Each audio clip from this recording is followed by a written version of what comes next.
Hey, welcome back to the channel and welcome to a new series. I'll be uploading a few episodes on a Spyder. That's a Spyder F3 Limited.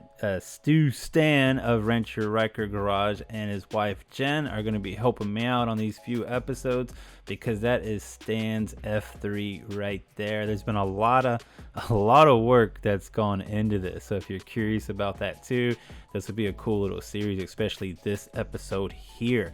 We haven't seen it before on the channel, maybe like little bits and pieces when I visited Stan's garage before. But let's talk about how he purchased it, when he purchased it, how what kind of condition it was in, and how much work he's done on his own. Later in the series, we'll also have some ride footage, so I get down on it on the streets, and also just kind of cover some of the things that I like about it. I mean, after riding it, you want to hear what the mouse thinks, right? Coming from a Ryker, through Mouse Moto. I'm following in my van, Stan and Jen on her Ryker and Stan on his Spyder F3, and I'm all like in formation, like with them, thinking that I'm riding a motorcycle or my Ryker, and this other motorcycle rider comes by and they wave at him, and then I'm starting to wave, and I'm like, oh yeah, I'm not on a motorcycle. That's the first. We're in the Rent Your Ryker garage with Stu Stan's 2016 Can-Am Spyder F3 Limited. This is something that he's picked up. We actually haven't had a full video on this yet, or a video at all. We had the Rent Your Ryker video on it once. It was a quick little thing I had on the channel. And we had a video. We went live one time in here in this cool garage.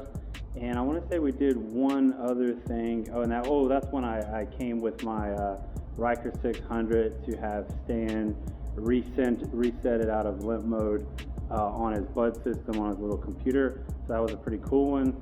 But let's just check some of the stuff out, because he not only has this F3 Limited Spyder, but his wife is rolling a Can-Am Ryker 900, and this one was the 2021 model. There's been some stuff done to this too.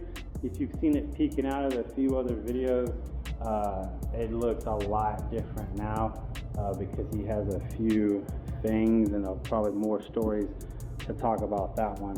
So, but on this episode for sure, we're going to talk about this Limited because he bought it used. I guess it's been 6 months, maybe? I bought this the October of last year. October of last year. And how many miles on it when you purchased? About 28,000. 28,000 miles, 2016.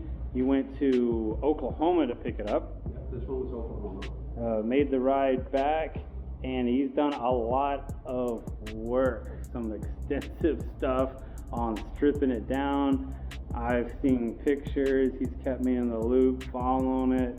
A lot of the plastics off, the whole front end pretty much, replacing just little hardware, with a lot of plastic involved. Whatever he could replace, he replaced. And I'm telling you, this is a whole nother beast than what he originally purchased and what I saw from the beginning. So let's just go over some of the mods, most fresh on the mind. What are you thinking? I know this grill right here. Yeah, so on the front end, we had to replace a lot of plastics and stuff underneath, but we did end up doing that and then putting on the front bumper. That's this whole piece right here. Yeah, and it goes as it goes all the way underneath as a skid plate. Oh, nice. Yeah. This is sitting pretty low. You were talking about that earlier. Yeah, it does. The front end of the F3 is pretty low, and this adds a little bit of weight, so it probably brings it down a tiny bit. So we did the bumper, we did the signature light right above that, at the bottom of the trunk hood. That's this right here. Yeah, so that's an LED strip. They call it the signature light, Nice. which when you're riding lights up pretty bright. And then we did the LED fog lights, LED headlights. LED fog lights are here. Yeah, those are there. So a lot of these, in my experience and stuff that I've seen, the F3s, they'll come with, there's a bunch of bulbs, right? Yeah. But they really don't do a whole lot. There's a whole lot of different spaces where they have lights. Like here, It doesn't come with the fog lights. The Limited came with the fog lights, but not every model does. So you can add the lights there. You can change the headlights. The mirrors have turn signals built into them. So yeah, there's a lot of lights going on. Yeah, because these, see, when you're thinking headlights, I'm only talking about these, but look, they're hidden like right here. Yeah. These headlights, these lights. And then this is just a compartment here. That's a stock regular. It's a little glove box that they have where you can throw your glasses or whatever into. But these have mad room just already under this hood part here, right? How does that open up? Oh, it doesn't. So that has enough room for, I have a 3XL helmet, full face helmet with a communicator on it that will fit in here perfectly.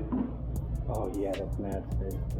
And all of this did not, look what we got going on over here. We got the mouse in the front, the Monster Garage, rent your Ryker, right? Yeah, that was all torn up when I bought it. So we did replace this with a new trunk. Basically everything on the front here is new. And then that's the battery tender wire, because the battery resides underneath that plastic tub. This is stock, how that would normally come? No, that's what I added. I drilled a hole and put a grommet there to keep it from getting messed up. But yeah, it's easier to run it right out there for me. That's a pro mod then, right there, dude. Awesome space in here. You're talking about being able to put a 3XL helmet inside there, and the space does look like it can do it. Yeah, actually awesome. This is the belt qualifier, or is that a name? Yep, this is a belt qualifier, and it literally fits right in perfect. And you have your, you do have the COM itself removed, but you do have the mount to your center right there. And that does fit in there with the mount, with the communicator on it. You don't have to take it off. Oh wow. And this is like a car hood, dude. I dig it, man. And I like, this, you put these were made specific, these stripes here, flat black for you. Yeah, those were from Sling Mods. They're just a stripe kit. Because when I bought this used, it had a bunch of feathers. The person before had some painting done, and there was a bunch of feathers and some words and other things on there that we had to remove. And the hood was pretty scratched up, so I put those on there just to kind of strategically cover some paint problems underneath. Yeah, that's a legit cover. I think it makes it look better anyways. Nice. And then one of the mods for sure that I'm seeing, we're talking on the front end, looks like a front camera. Yep, that's the VOO dash cam system. It's specifically for motorcycles, and it's a 2-channel. There's a front camera, and then in the back there's another camera, and they're both 1080p HD. Oh, nice. Yeah, so right in between this. Oh, yeah, it is this one right here. I was getting it. So you have, so those two are part of the same system, the one in the front we just saw and this one in the back. Yeah. But then you also have this reverse camera, so that's a different system? Yeah, that's the Garmin. The one that's above the license plate there is matches up with the Garmin XT Navigator, and it allows you to just have like a reverse camera like you do in a car. And guidelines and everything. And you're watching these on the same screen? On the GPS screen, yeah. Oh, no. It's integrated to the same system. And how do these cameras record? Are they the ones that always stay running and then? Yeah, they're just like your car dash cam. They'll run continuously, and then as they fill up the card, I have a 256 gig card in there. As they fill it up, they'll just start recording over whatever's oldest. But there is in the front here, if you come on this side, there is a control that goes with it that you can, if you want to lock certain footage in, you can use it to do that, and it also has a microphone so that it picks up audio.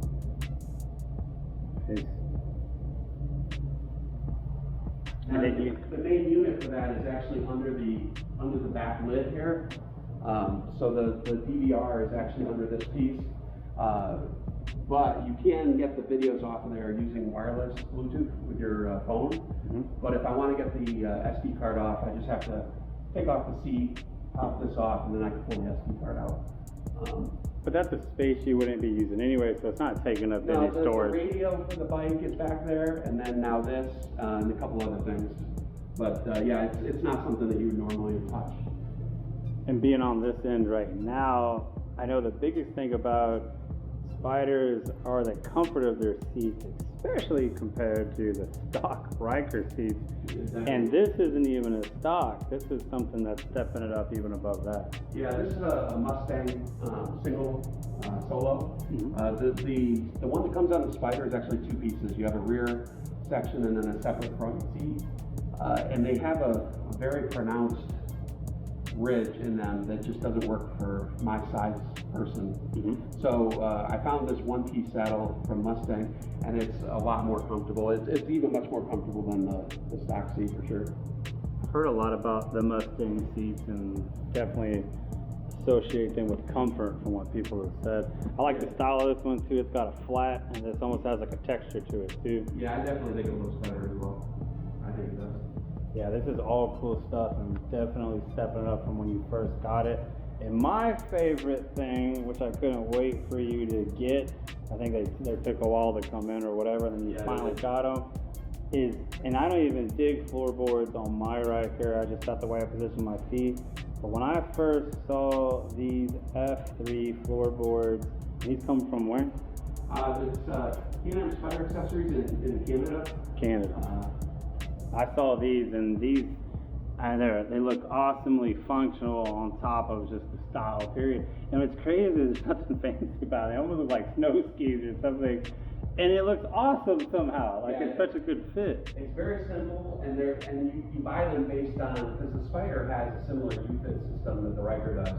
You can, the spacing for your brake pedal and everything else can be adjusted in 5 different areas. So depending on which area you're at, that floorboard will be either shorter or longer.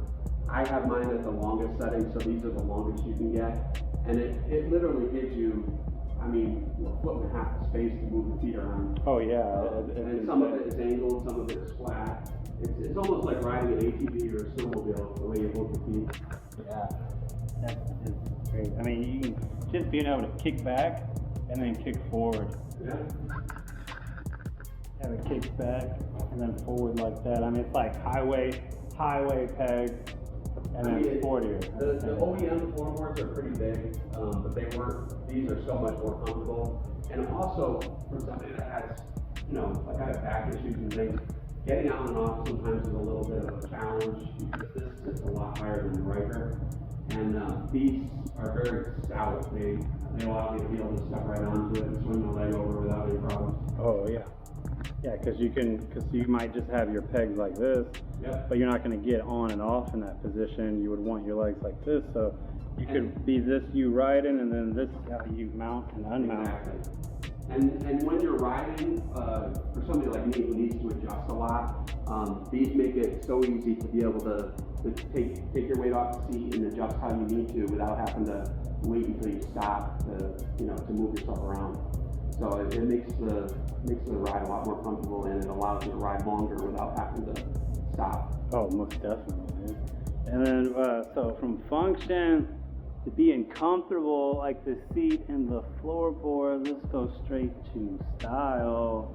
And these PPA wheels definitely up it. It came with all chrome wheels, which didn't look bad, but I think the style of the bike and the colors, it was a little too much chrome for me. So these stainless and black, brushed stainless and black PPA wheels, I think look a lot better. And those are new. I did new tires and everything at the same time. And then behind there you have the new Alpha suspension. Nice, and you were saying earlier you're already getting a difference out of that. Oh, night and day. Yeah, it's definitely a lot better than it was. And what stage you said those were? These ones front and back are stage 2. Stage 2, front and back. So because of my size and my weight, these are maxed out obviously to what they would normally be set at. And I'll never adjust them, so there was no sense of me paying for that adjustability with stage 3 or higher. So I just went with the stage 2s, which were a night and day difference over the OEM shocks. Well, that's pretty good info because, like you said, with your weight and everything, it's gonna, and people that are similar are gonna be questioning that to where they're like, well, 3 is higher than 2, Right. And I'm higher than most people, so do I need that? But you're saying that you're able to get away with it. Right. So I mean that's gonna save some money. And the reason I say that is because had I purchased stationary like I did for the Ryker, they came fully maxed out to their top settings. I would get the same type of performance and ride as I would with just the stage 2s that I bought. So the extra hundreds of dollars didn't really make sense to spend. And then air ride. Yeah, so the Limited, in 2016, the Limited did come with an air bag in the back to assist with, if you're riding 2 up, you could take a hand pump and add air to it to, increase the stiffness or what have you. What I did is I purchased the OEM automatic air ride kit, so that it has a compressor and everything else in there, and it adjusts automatically based on the weight that it senses on the bike. So you don't have to do anything with it, and it just automatically adjusts. Nice. The newer Spyder Limiteds came with that, but this is 2016, so it didn't have an annual adjustment. Another thing that's helped you out, other than the seat and the floorboard, to get that a good positioning, because I know also you have back issues, and that's one of your concerns with what you're riding and how long you're riding, what kind of ride you're going on. And what's got to help with that is the bar upgrade that you've done. So not only did I change the bars themselves, but I also added the riser.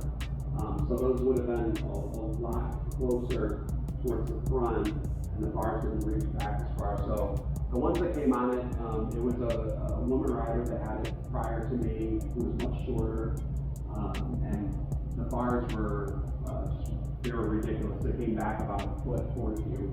So I couldn't ride with that, but with the risers and the new bars, it's a lot more comfortable.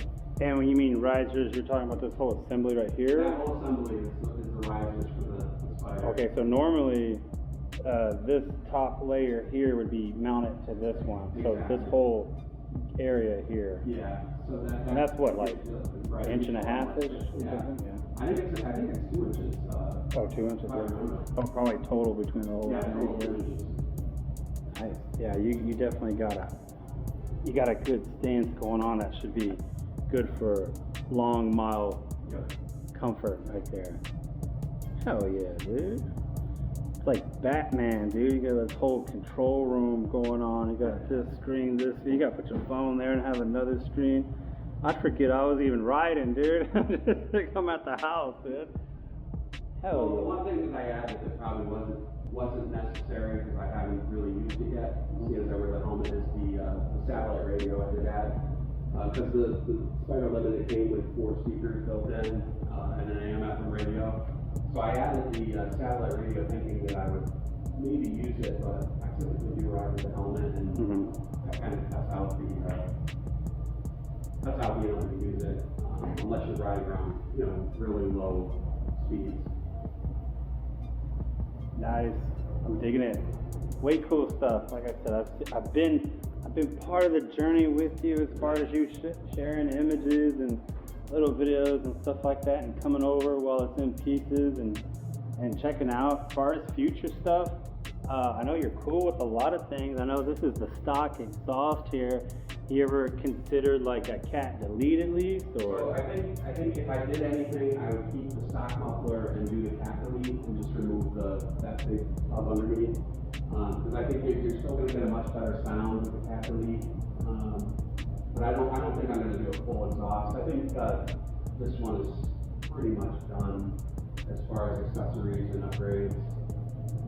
The other thing we added was the tire pressure monitoring system. So that's on both this and the Ryker.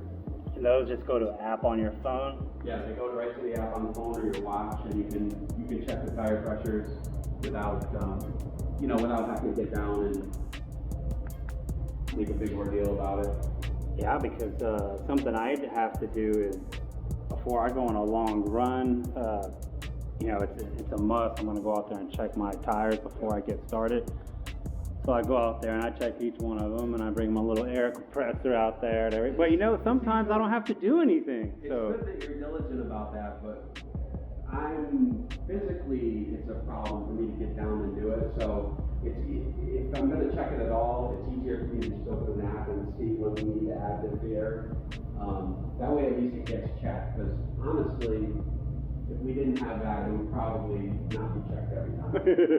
Yeah. Well, that's what I'm saying.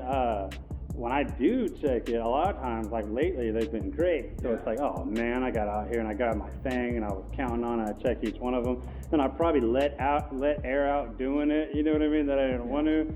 And it's like, I could see something like that coming in handy. Hell yeah, dude! I'm thinking all this stuff, and there will be a video. It could be the next video where the mouse finally rides a Spyder, any type of Spyder, and then if I'm gonna do it, I might as well do it. We're talking Can-Am Spyder F3 Limited. It's been all churched up by Stu Stan of Ryker Garage himself. So I know you guys have been wanting to see it. I know you guys have been waiting. What this guy, he's taking this Spyder, this Ryker 600 around America, treating it like it's something. What would he actually think about something that is almost pretty much made for touring and long stuff? Well, this one definitely is. Being made on, having 3 wheels, having these killer compartments. I mean, there's no reason to be wearing your Rockstar backpack when you got there's like a whole trunk here on each side. And I think these models originally would come with something on the back that yours did. Right, in 2016 that was an option. It didn't come with a standard, but there is a tour pack that you can get for the back if you wanted to add it. Now me personally, I like the look of it without the tour pack, and I think I don't require it. I don't need that much space with the 2 side bags and the front trunk. But yeah, you can definitely get the tour pack for the back if you want to add that, a lot more space to it. I think it looks pretty cool without it. I think it's got a much better look. It's actually, honestly, it's surprising that it still has a cool, sportier look, even with the 2 sides. Because I would think, take all that off. But now that I've seen yours with it, it still kind of pulls off a sporty dynamic. Well, if you look at the models below this, like the F3S or just the regular F3, and they remove those tour bags and everything, that whole back end is just wide open. Sort of like the Ryker is. You got the tire out in the back, you got, all of it, you can see everything from the back. Whereas this kind of covers everything, but I think it does have a good balance. It's sporty and it's very practical with the large saddlebag. So nice. I dig it. Great work, Stan. Thank you. It's the month of November through December. We spent a solid month tearing this thing down right to the frame. The previous owners didn't do the 28,000 mile service that was due. So we did everything with that, from plugs and filters and whatever needed to be done. This was torn right down. So we both spent hours out here for a solid month getting it rebuilt. By doing that, we learned a lot about it, but we also saved a ton of money from bringing it to the dealer and letting it sit there for God only knows how long it would have been there. Right. So we learned a lot, and we can do pretty much anything on these now. I mean, literally, I aside from a total engine overhaul, I think we can do pretty much anything mechanical on these. We have the tools, we have the equipment to do it, and now I think we have the knowledge to do most anything too. Nice. With that big shout out to the lead mechanic, Jen of Ryker Garage. Hell yeah, dude. Big time shout out for Stan and Jen for sharing their Ryker with you guys and for letting me ride it, which will most likely be the next episode. And then I'll, go over some of the things. Like I said, I have a Can-Am Ryker 600, so let me express how I feel about the two. Thanks for watching. If you enjoyed this video, please like and subscribe to Thrill Mouse Moto. I was paid to say this since Barry said he felt kind of weird asking. He also wanted me to say Baja Blast slams and yeah dog, Thrill Mouse Moto.